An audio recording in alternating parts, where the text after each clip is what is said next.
Hamas और Israel जंग ने पूरी दुनिया में उथल-पुथल मचा दी है।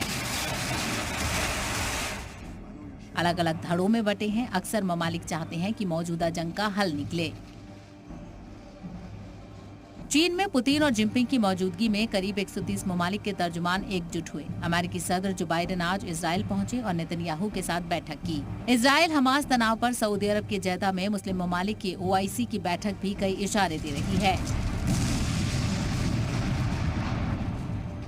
12 दिन से इजराइल और हमास के बीच जंग छिड़ी है। बम, गोले और बारूद की बौछार जारी है। 7 अक्टूबर से शुरू हुई जंग को लेकर दुनिया के कई मुल्क आमने सामने हैं। रूसी सदर पुतिन पहले ही मिडिल ईस्ट में तनाव के लिए अमेरिका को जिम्मेदार ठहरा चुके हैं। चीन के सदर जिनपिंग के साथ भी इजराइल हमास जंग को लेकर चर्चा हुई। Разговаривали с председателем КНР, все не расскажешь. Это вся двусторонняя повестка, ее много там вопросов. Это экономика, там финансы, политическое взаимодействие. पुतिन भले ही यूक्रेन के साथ जंग में उलझे हों, मगर मिडिल ईस्ट में वो जल्द से जल्द जंग खत्म करने की वकालत कर रहे हैं। चीन का रुख भी इस जंग को लेकर पेचीदा है। रूस और चीन की नजदीकी मौजूदा हालात में अमेरिका के लिए सीधी चुनौती है।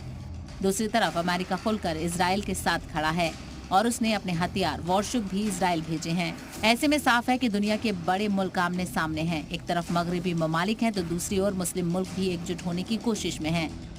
इन हालात में तनाव कम होने की बजाय बढ़ता हुआ दिख रहा है। मुस्तकबिल में जंग के खत्म होने के इशारे नहीं दिख रहे हैं। अगर इजराइल की जमीनी जंग शुरू हो गई तो हमास इजराइल के बीच की जंग तीसरे जंग अजीम में भी बदल सकती है।